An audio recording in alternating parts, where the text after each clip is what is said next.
is the Amidon Planet Podcast, episode 40. I am your host, Joel Amidon. Thank you for joining me on this never-ending quest to figure out how to teach better. Today on the podcast is professor, mathematics educator, author, and overall outstanding person, Dr. Amanda Jansen. Mandy is a professor in the School of Education at the University of Delaware and the author of Rough Draft Math, Revising to Learn. I first met Mandy, it was probably over 10 years ago, probably at a conference, and every time I interact with her, I improve as a teacher educator, a researcher, and a person, which is exactly why I have wanted to have her on this podcast and share some of the awesomeness.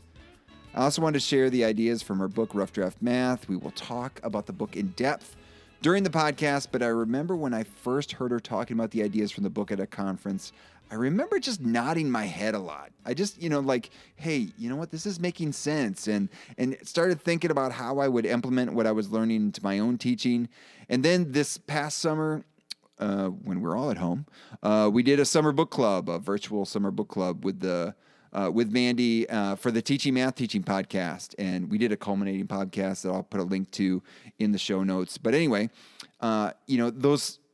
in further diving into those ideas and, diving into the book, those ideas were further implanted in my brain. I've been thinking about them a lot, been trying to put them in play in my class, and just want to talk about the ideas further in our book and wanted to share that discussion with you all and thinking about how the ideas in Rough Draft Math, her book, might apply to teaching in general. So she was willing, and what follows is our attempt to consider what rough draft thinking might offer to helping us teach better. But before I jump into the conversation, just a quick disclaimer.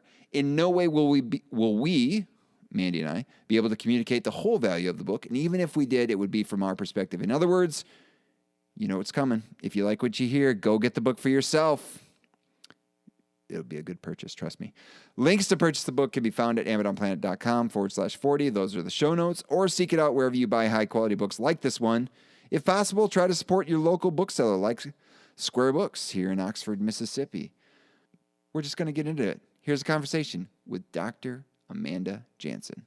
Mandy, thank you so much for willing to join me on the Amidon Planet podcast. It's so exciting. I wanted to jump right in as soon as we signed on here, but thank you. Hey, thanks for coming on. It's a pleasure to be here. I always like talking with you, Joel, and I like your podcast. So it's an honor to be a part of it.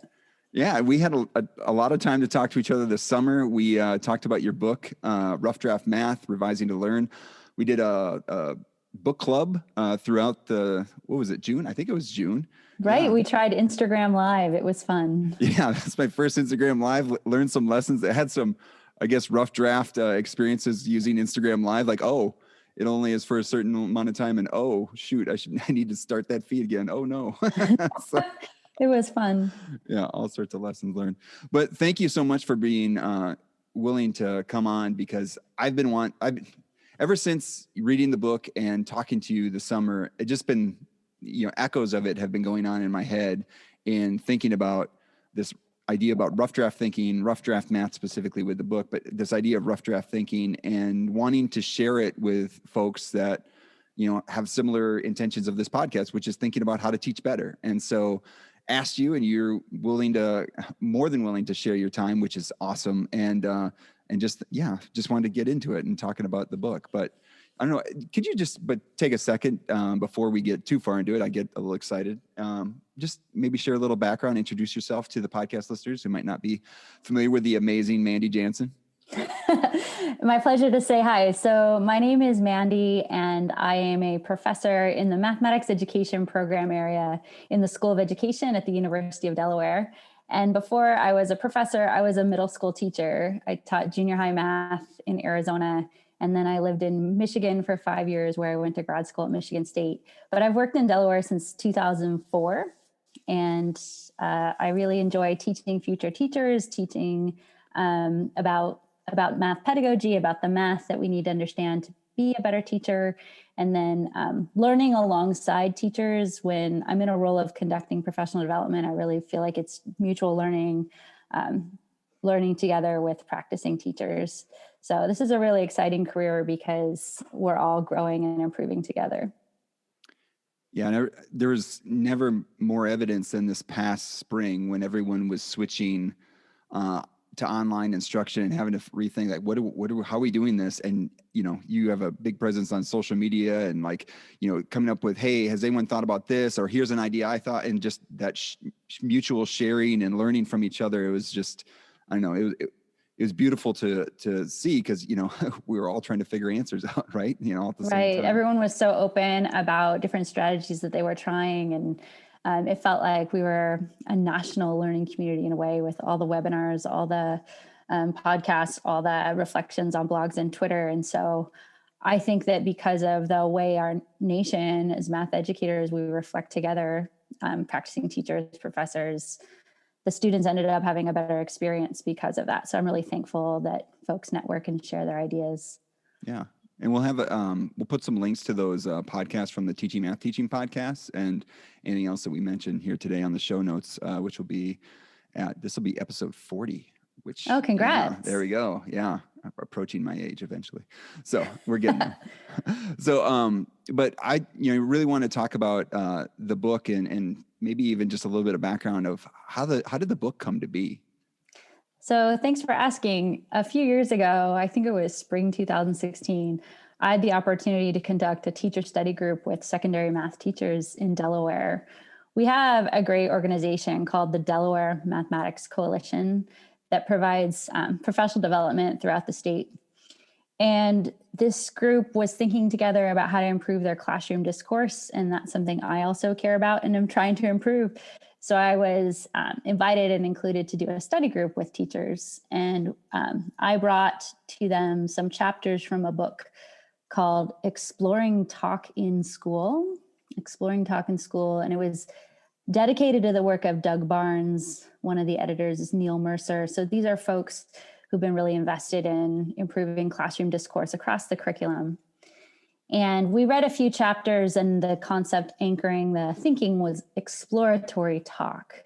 So this notion that we want conversations to be a place where we're all continuing to explore and keep learning through talking, in contrast to when students are called on to share their thinking, they're often feeling like a performance. I have to perform how smart I am. I have to show everyone if I'm right or not. But as teachers, we don't want that. We want people to feel like their thinking is accepted in any form, because we're all just going to keep learning. When someone shares something, it's something that we can think about and learn from, and our ideas are going to keep growing. So we were learning about and thinking about this concept of exploratory talk. And the teachers in the study group decided that they'd rather call it something else. And I think Doug Barnes has also used this term, rough draft talk. So any talk that we're sharing is in a draft state, and we can share ideas that are initial ideas or emerging ideas, or even if our ideas are far along, we could still treat them as a draft, and that we keep improving our thinking through dialogue and discourse. And so they thought the label of rough draft talk made sense to students because, I was with middle school and high school teachers, and students have had experience in language arts, taking a draft and revising it. So what if we treated our talk like a rough draft? So it came out of reading those chapters and then teachers coming up with what this might look like in a math classroom, what they might try, how they might think about rough drafts. And they generated classroom video and brought the video to the study group, and everybody's video was kind of different because we didn't really know what rough draft could be. And so then as a group, we expanded the concept of what rough drafts could be and how they could be used in a math class for different reasons, because everyone had great ideas. And so originally I wrote an article with 3 of the teachers in the study group that is in math teaching in the middle school. And I think it's called Rough Draft Talk. And that came out at the end of 2016, the beginning of 2017. And I thought, okay, we're done. We wrote an article. We preserved our work from the study group. We're good. Uh-huh. But I was invited to give a series of talks about this idea, and it seemed to be a very generative idea for folks. And just shout out to Tracy Zager at Stenhouse. I wrote a book proposal to Stenhouse, and she was the editor for that. And she taught me so much just about how to improve as a writer with my voice. And there was more to say, and I didn't really realize that there was more to say, but there was more to say because teachers kept working with the ideas, and teachers would share with me, here's what I tried, here's what works for me. And my own knowledge about this concept kept growing, and I felt like, well, I want to document all this amazing work that teachers are doing. So it's because the idea was generative for teachers and they shared it with me. So I wanted to share it with other people. What's cool is like this idea of rough draft thinking, and you're sharing the rough drafts of it as it goes along. And like, and even thinking, I mean, even like you said, like probably even thinking at the point in time, the article's done, sent in, final edits, whatever, like put a bow on it. That's finished thinking. And it's like, no. People are saying like, no, I'm still thinking about it. And then bringing you along with it. And like, yeah, there's more to say here. It's kind of amazing. It's like this sort of meta thing going on with the rough draft thinking. The idea of generative concepts. What's a generative concept for us in teaching? And by that, I mean something that as we keep thinking about it, our ideas will keep growing and expanding. And this concept, just thinking about what is the role of rough draft in a math classroom, has been generative for me and other people. So, right, it keeps growing, and I'm excited, and I really view this book as just a dedication to teachers that are doing amazing work with students and trying to amplify everything I've learned from the opportunity to talk with so many teachers. Yeah. And, and I guess that, we're going to get into our learnings in just a second, but I guess maybe that is a learning too, is whenever I think like that there is a bow on this thing, it's sort of, one of the things they share when you start a doctoral program is like, you figure out what you haven't figured out, and you keep working on things and keep moving forward with it. Even if you think like, I've kind of got a handle on it. Well, there's more handles coming your way. Right. It's almost like I've always thought that it's kind of ironic to have a final draft book about rough drafts in math class. Almost like I wish I could have written this like a Wikipedia type of entry, like a wiki that we keep updating. But because my ideas still keep growing by the interactions with others that I've had. Well, I'm sure, we could put a call out to Steinhaus. I'm sure a second edition would, and future editions would be very much welcome. So, but let's talk a little bit. So, we think about this podcast as like teaching in general, and I get into wanting to talk about math ed all the time too. But thinking like, what can teachers, and thinking about teaching from all different aspects, even from a parenting aspect or whatever, but even thinking about what can we learn from this book of Rough Draft Math, Revising to Learn? What are some high five? We get into the categories, our high five of what are 2 to 3, what are some learnings that we can have that we can apply to teaching in general? And we can bounce back and forth. If you want to go first, I can go first. I got a few that, again, it was fun to start thinking about this book again. So I definitely have 3 things I'd like to say, but I'm awesome. Also interested in your ideas because I learn from every time I talk with you. I love this question. I think that one of the ideas is idea 1 is around the culture of any classroom. Students' initial ideas, what they have to say, makes sense to them. Assume that students' ideas make sense to them, that everyone in the room, when they share, we have something to learn from anyone's thinking at any stage. Their ideas are going to have strengths no matter what, even if they might not be what we would say or how we would say it, or even if you see ways that their thinking can be improved. How do we orient ourselves to hear the strengths in what someone has to share? Because those ideas make sense to them right now. So that's the first thing that I think about a lot. Yeah, I just kept flashing into some conversations I've had with my youngest, who's 8 right now, and just having these he loves a debate, and that goes for all of my kids. They're very good at debating. We'll say just debating, not arguing. But the positions he said, I might think they're ridiculous, but they make sense to him. To honor them and treat them like, hey, okay, well, you've made sense of this, and now here's my sense making of it. Maybe we can meet in the middle on this. But that idea, whatever kids are bringing into a situation, they've come up with some way to move forward, and that's how do we honor that? That's awesome. I'm going to jump right into one of mine because I think it goes right into that and maybe connects to something else, is treating learners or students whoever we're teaching with humanity, right? Mm. And that and that we're all partners in the same community of practice. I mean, just even going back to the parenting example, like, I didn't have to go to a class or anything about parenting, and then thinking like, we're all in this together. We're all figuring this out. Like the first kid, like, I'm sorry, you got some things that are a little bit more. and then even the last one, and you're like, I'm still not quite there yet, but we're all in it together. And even as a math teacher, and thinking about my first classroom and thinking like, we were figuring things out together. Like I'm figuring out what doesn't work and does work or anything like that. And so picturing ourselves not as, and I know, did you ever read the book, The Courage to Teach by Parker Palmer? Yes. So, when he has this figure of like of teaching as the dominant form of truth telling and truth knowing, like the teacher pushes down learning to students who are all sitting there as like receivers, like receptacles, like, just empty vessels that we're pouring into. But then he talks about this, rather than that, like a community that's together where we're all different learners, when even the teacher is just facilitating interactions amongst us all so that we can all learn and get better.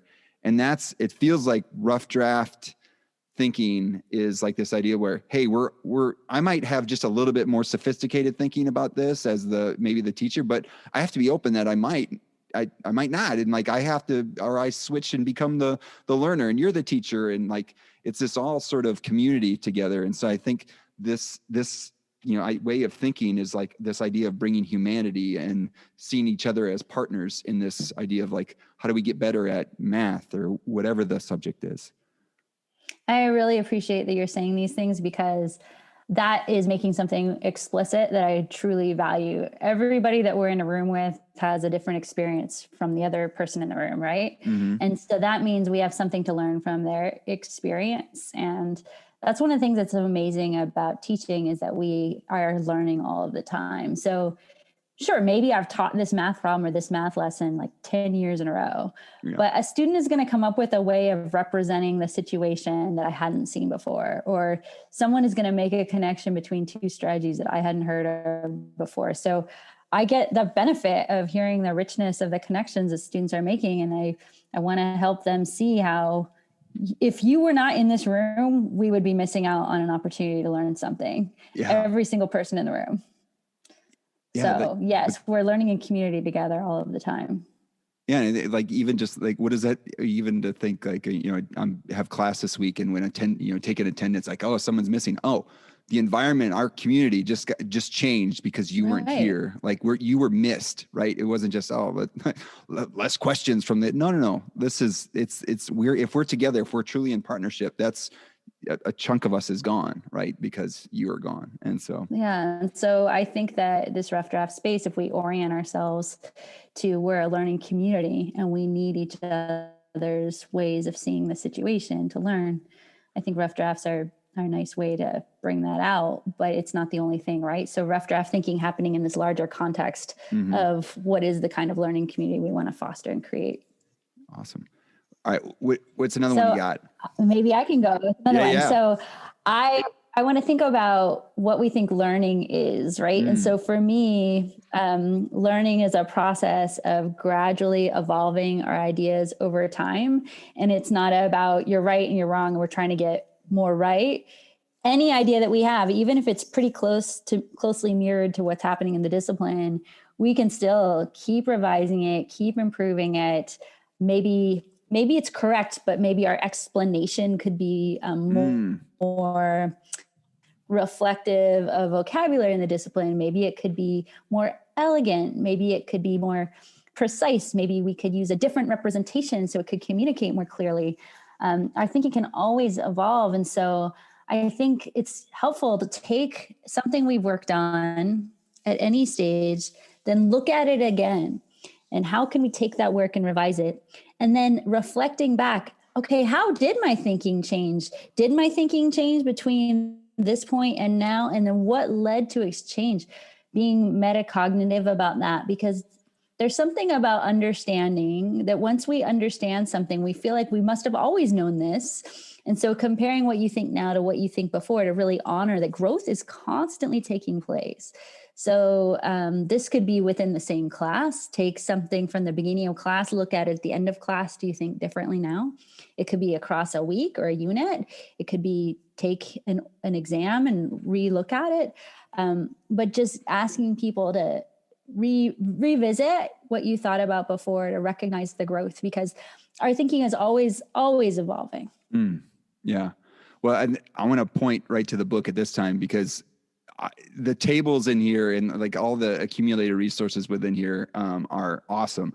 But like on page 121 is one of the tables I just absolutely love, where it's talking about how you can go about revising your mathematical thinking, like all the different ways, and some of the ways that you just mentioned, in like 1, 2, 3, 4, 5, 6, 7, 8, 9, 10, 11 different ways. I'm sure there's more too, but like those are, I mean, like just even thinking a lot of them are ways to revise something that's already correct, even like what I was saying. Yeah. It reminds me of, I was in computer science, and like, we had a task, you had to make a program, the old Apple IIe's, you turn it on without a disk and, doing all that commands, but you'd write a program and it would work. And then the teacher's like, well, make it better. I'm like, yeah, what? It's not necessarily like, elegant code, right? Yeah, It's functional code. Right.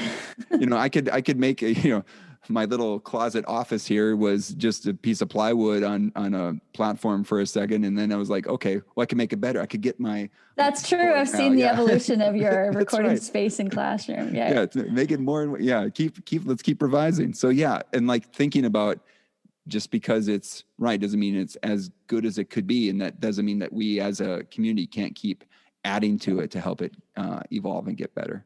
And being aware of and honoring that growth. So when we stop and reflect about how our thinking has changed and grown, and why, what affected that change, it's another place where we can honor the learning community. Oh, because Joel made this connection, I wouldn't have understood this idea. And sharing that with each other. My thinking grew because of what you taught me, or how you asked this question, or what you noticed. And people tend to be really humbled by that. Like, wow, I didn't know I could actually help you learn something. And I think that's another part of building that learning community, is honoring one another of how we've learned and what we've learned from each other. Wow. And just reflecting a little bit, like even thinking about these things. And so we can get into this a little bit later, because that connects to something I wanted to talk about from the last chapter. But the idea of like political views, right? And thinking about how our current stance, and like, if more people thought like, this is my current thinking, it's not necessarily, I haven't put a bow on this, but here's my current understanding about, and treating it as it's going to evolve. It should change. It should keep going as my experiences in the world and my interactions with people and my experiences on what I see and hear and learn, and who I talk with and who my neighbors are evolving. And I think that makes a lot of sense, because some people think that it's valuable to remain consistent in your views over time. That's a sign of conviction, or being steadfast in your beliefs. Whereas other people think it's more noble to continually evolve your thinking in the face of new evidence. Some people have called that waffling. Others have called it learning and growing. And so, right? So I'm obviously predisposed to prefer the second, growing and changing, evolving in the face of evidence. But there are other ways some people think, that changing is waffling, and that's a sign of weakness. And I don't think so at all. I think it's a sign of humility that I really constantly am striving for intellectual humility balanced with intellectual courage, influenced by Magdalene Lampert in that way. Right. And so that humility to keep growing and changing, I think you're right. There's connections to how we orient ourselves to political views and how we interact with each other about our beliefs.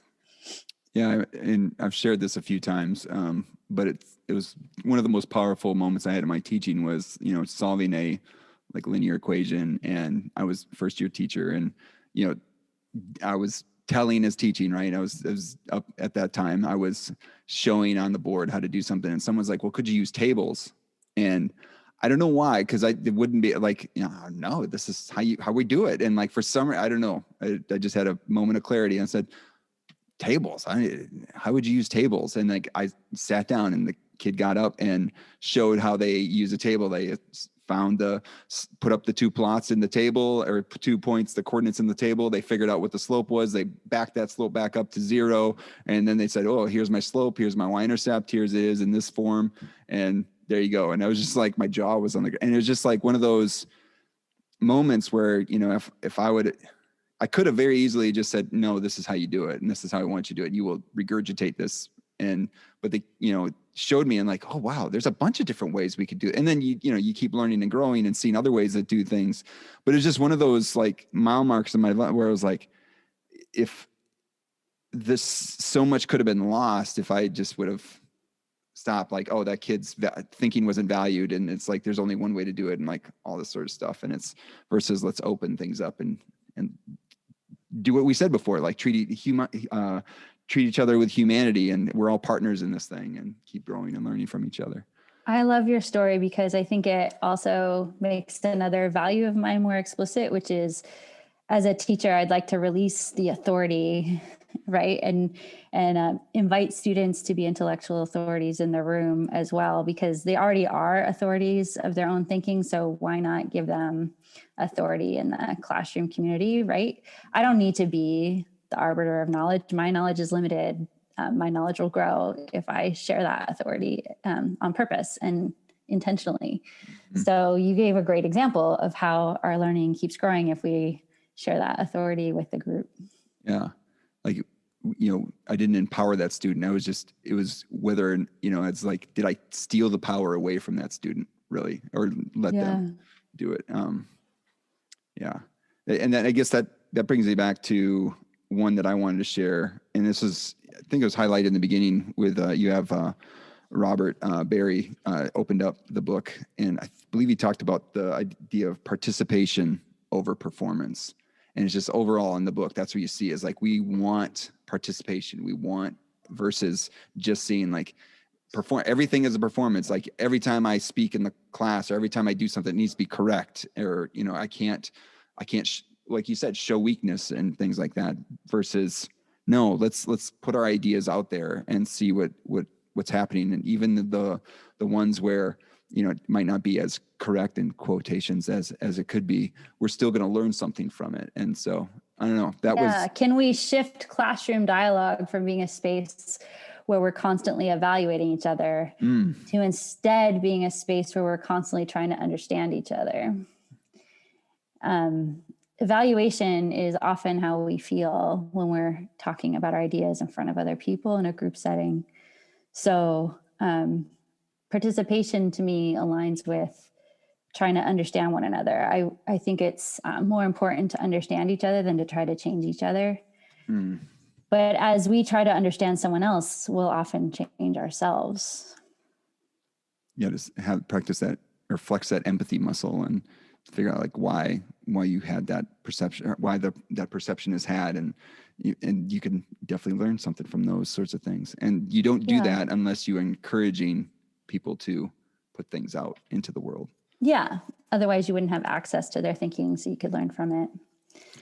So I thank you for bringing that up. I think my third learning is around ideas informed by complex instruction and highlighting the competence in the people in the room. So if we think that we can learn from everyone's ideas at any stage, or their draft ideas, then more people can be recognized for their smartness.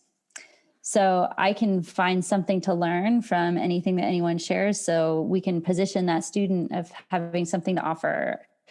More people will get to experience that people see them as competent, as smart in a classroom. And I've had experiences in PE and physical education where I didn't want to go to PE because it was just another day where I would be last in the 50-yard dash and not be able to hit the volleyball over the not hit the volleyball over the net and making mistakes like this. That's right. And it was just a place where I would just constantly feel not good enough. And what would it mean to teach math class where kids didn't feel like that? Just another day where I don't know how to do the work. Could it be a day where I'm going to share what makes sense to me right now, and then people would find something to value in what I have to say, more students could experience being valued, and as opposed to experience feeling kind of embarrassed or unsure. And that gets back to seeing the humanity in people that you've been talking about. Yeah. Well, and that, I think that connects right with, I had this idea, or that last chapter with think about rehumanizing your content, and it ties into that other learning about treating others as students with humanity. But you have another table in the back when you're talking about, dehumanized mathematics versus rehumanizing mathematics, and just thinking about what does it look like to do that, to humanize your content. I don't know. Can you talk a little bit about that chapter? Because I think that the evolution of that chapter was kind of interesting when you were talking about this summer. Chapter 5 in the book, I was trying to think about what would it look like if I shared a bit as an author about how my thinking has been evolving as I write. And a lot of people write about humanize the math classroom, but what does that mean? And so I read a number of different pieces where people use this term humanize. And throughout the chapter, I work on evolving a definition of humanizing or rehumanizing the math classroom. Rochelle Gutierrez is one of the folks I read about her work, Andrew Brantlinger, others. And so I would bring in someone's definition, but then I would go to a teacher in Delaware who I think does amazing work to help their high school students feel like they are valued as people. So I looked at the work of 3 different teachers. And so between the writings about humanizing the math classroom and the work of these teachers, I would continually revise my definition throughout the chapter. So Shelley Wong in Middletown, Delaware, writing about telling her students that your ideas are the currency of this classroom. And her students would say things like, well, you make me feel like a somebody in this room. And how she was constantly letting students revise their exams and different things where they felt like their ideas matter. She gets genuinely excited about people's thinking, and the students actually believe that the teacher, that Ms. Wong really does care about what they have to say. And so learning from the teachers about how they create this humanized space, and learning from how other people thought about this idea came more to life for me. And then just showing about how our ideas will just keep evolving. So I got to a point by the end of the chapter where I had a pretty long definition. I think my idea would keep evolving by making that more concise, but this space where just trying to listen to everyone and make sure everyone feels like they have a voice and that they believe that their voice matters takes, a lot of time and genuine consideration. It kind of is like this metaphor. I mean, like you talk about the story of that evolving definition. I mean, it represents what learning is this, this common, or this evolution of thinking where it's these interactions with people, things, ideas, that accumulates within, so that here's what I know about this idea. And it's like this great, demonstration of that is that chapter. And I just really appreciate you put it in. Oh, thank you. Yeah, it's definitely, I mean, I think about it from my teachers that I deal with here at the University of Mississippi, where we want them to take a stand on something, and we want them to have like a philosophy statement, a pocket-sized philosophy statement that they carry with them. And to think of it as this, not as something, and too often I don't do as great a job as I can to say like, hey, this is your first shot. It's like the first pair of pants you put on at the store that they don't fit great, but they might do the job. But like, as you learn more and more, you learn like what goes into a great pair of pants. And this is an awesome metaphor, but the fact that like put some ideas out there and see how it feels. Here's a statement of what I stand for in the classroom, and let's evolve it and keep moving from there, where your actions and the statement keep bouncing back and forth. And I think you captured that well in that chapter, and showing how these interactions like fed into this evolution. So yeah, thanks. I think our philosophies of teaching and our ways of thinking about teaching are living. These can be living documents. And so I think that's right. If we write something down, we understand ourselves better. Mm-hmm. And so then when we make our thinking an object by saying it out loud or writing it down, then you can step back and say, wait, is this really what I think? And then go have some other experiences and reflect on those experiences, and then go back and look at what you wrote or listen to how you spoke about it. And now, do you still think the same, or maybe you do think pretty similarly, but you have a little more to add, or slightly different way to say it because you learned something from another experience you've had. Yeah. And to not and what I think too is not to lose those previous iterations, because you get to, it's like this document that reflects your thinking about teaching and how you've grown. And like, you can probably point to instances and people and conversations that you've had that have led to that evolution. I think so. All right. So let's go into now you know. So what would you have done differently, or what have you done differently having written this book?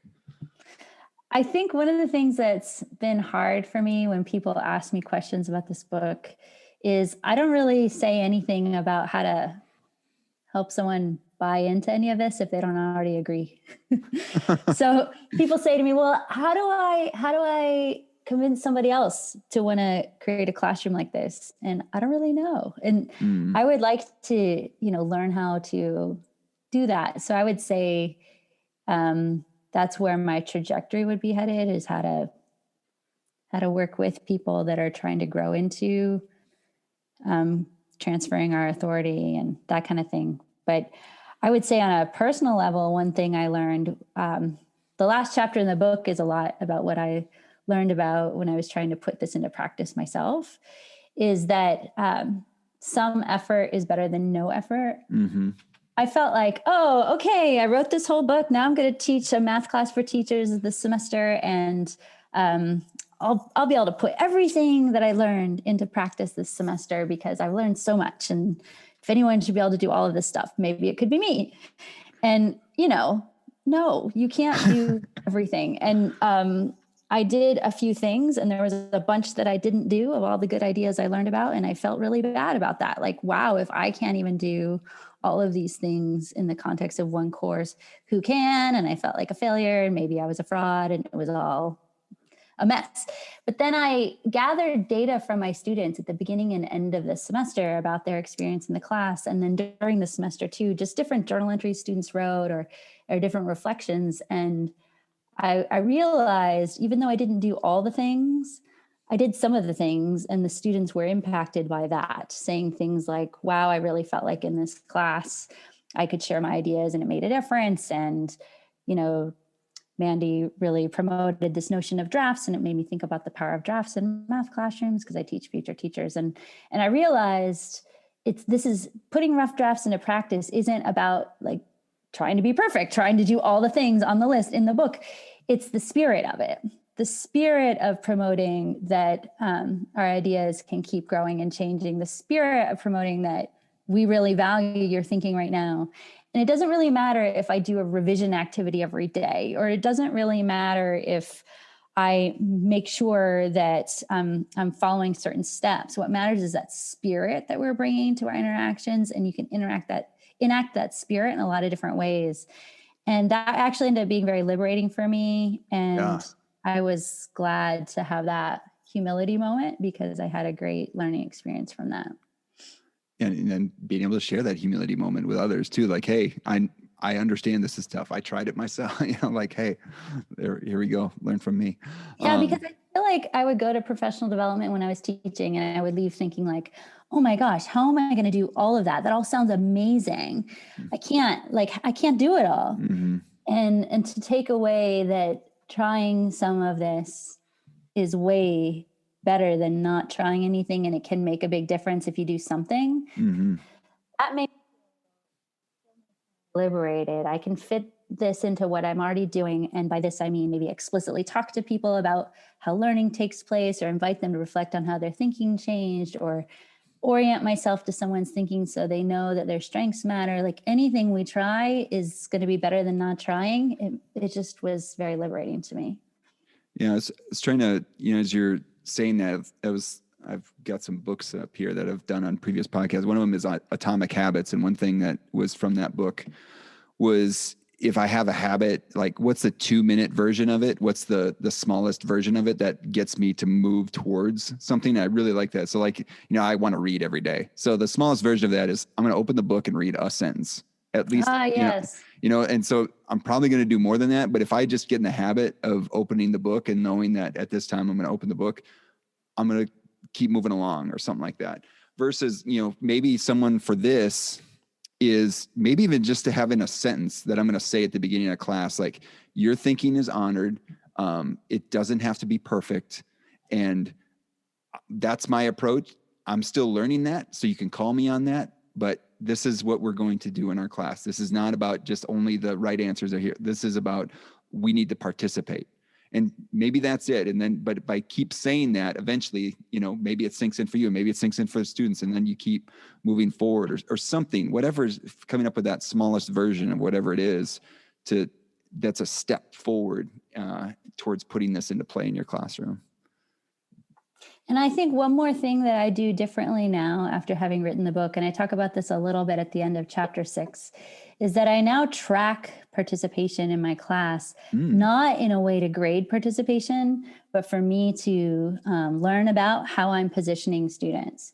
So I have a clipboard with my students' names. And as I call on people, I kind of have a coding system of who's asking a question, who I'm strategically selecting to share, and who I'm asking to share, and I position them as having a draft versus who I'm asking to share, and I'm positioning them as having more evolved thinking.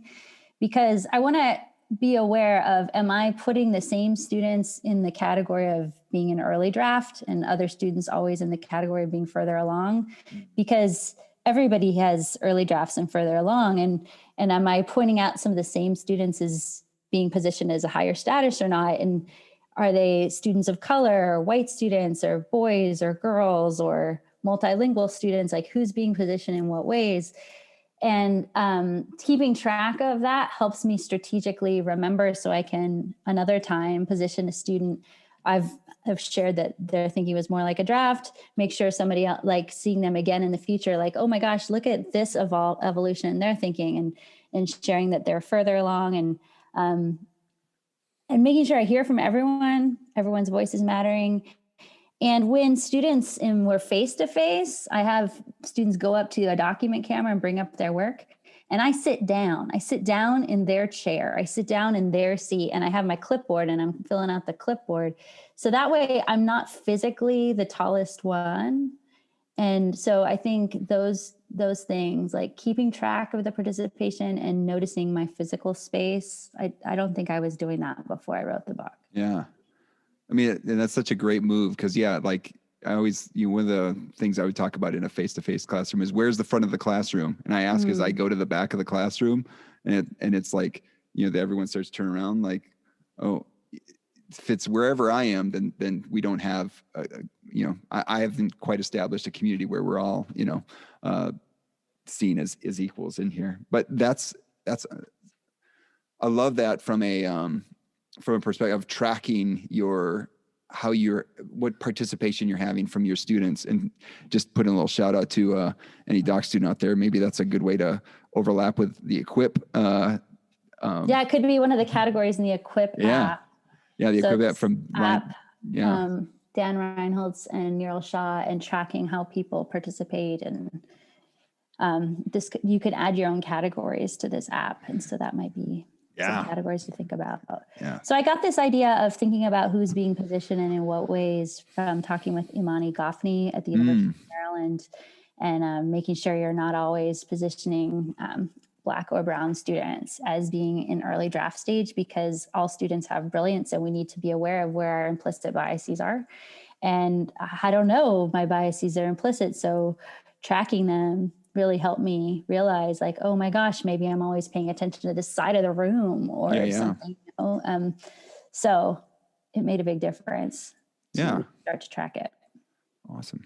So what might be a major critique of the book, Mandy? So it's interesting. This book came out in April and everybody moved to teaching online. And so the question they had was, how does this work in online settings? And I finished the book way before a pandemic was happening. And how to translate this into online has been a good learning experience that I've been co-learning with folks all around the country over the years, over this past year, how to use a Google Doc or a Jamboard or Desmos to promote drafts and promote revision in the online space, or make people's thinking visible even in the online space. And so, I mean, you can't predict something you didn't know about, but that would be definitely something to improve upon, is to giving that some more thought to that. Yeah, I know Ava Thanheiser's been thinking about that a lot. I saw Jen Wolfe. I think I saw something online from her about doing something with the thing about rough draft thinking. So, you know, some good people out there thinking about those sorts of questions and how to do it in his space. So again, there you go. There's another plug for the second revision going out there. And working edition with people, how do you work with a colleague to bring them to think about learning and teaching in these ways? The book doesn't really get into that. And so that would be useful to learn more about myself. Yeah. All right. So this is, I think, maybe the hardest thing is to sum up a great book in 7 words. So I don't know if you had any fun with this. I kind of played off something. I don't know if you want to go first with this. You have an idea too. That's awesome.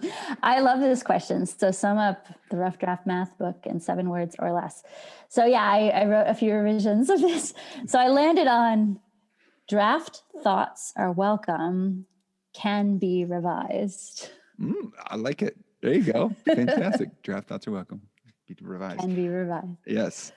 I had sharing unfinished. So like playing off of sharing is caring. I was sharing unfinished ideas is caring for learning. Ooh, yours is so good. Oh, wow. Yeah, because then you care about other people's learning too, because you're willing to share your ideas in progress. Mm-hmm. Yeah, because I think that's, you know, just to back up one or other to the, you know, the high five for a second, is it's not just for me, you know, it is like we're caring about this community, and to put this out there, that might be the spark that leads somebody else to have this major aha moment. And so, yeah, going back to its community, its thing. And so that's, I kind of try and want to capture that, where it is about each other. And so like by putting some ideas out there, that it's taking a risk, right? But if that participation leads to participation within the community, leads to others participating in the community, like we're all better. We're getting better. We're better together, right? Talking with you about this, and also talking to my friend Jen Wolfe at the University of Arizona, she's constantly helping me think about how we're smarter in community, and how it's about a learning collective, not a learning individual. And that's right. I also value that very much, and I don't do enough, I think, to make that explicit. So I like how your 7 words really do that. Thank you. So, and I can't, I know we have a little bit of a time constraint, so I don't want to waste this, but I know that you are a very experienced teacher. You're very enthusiastic, and you have lots of ideas. So I'm just curious, like, what's the best thing maybe you're doing right now, or you do to help your teaching? So I think that as I've spent more time as a teacher, one way I've changed a lot is I spend way more time now than I did at the beginning of my career making my intentions and rationales more explicit. When I am launching an activity, or when I'm talking with people about what I think we could do together, I share why I want them to do it, or why I think it's going to benefit their learning. Like when I ask you to share your thinking and share your draft ideas in progress, this is important because it's a space where we can all learn from each other.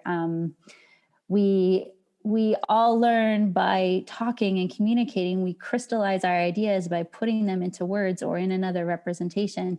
I didn't used to spend time giving rationales. I didn't understand how important it was. I didn't know how it helped people orient themselves more productively to learning. But so one of my doctoral students likes to laugh. She's like, Mandy's the only professor who gives rationales for why she gives rationales.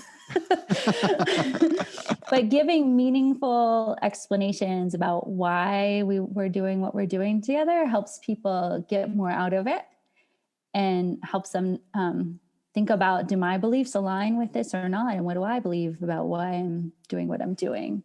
So I think that is one way that my teaching has changed a lot through my career. That's beautiful. Perfect. Anything else that besides buying the book, anything else to promote? We'll put a link to the book in the show notes, but anything else to promote? Thanks for asking. Yeah. I have been writing from a grant that I have with Jim Middleton at Arizona State University. It's the SMILES project, Secondary Mathematics in the Moment Longitudinal Engagement Study.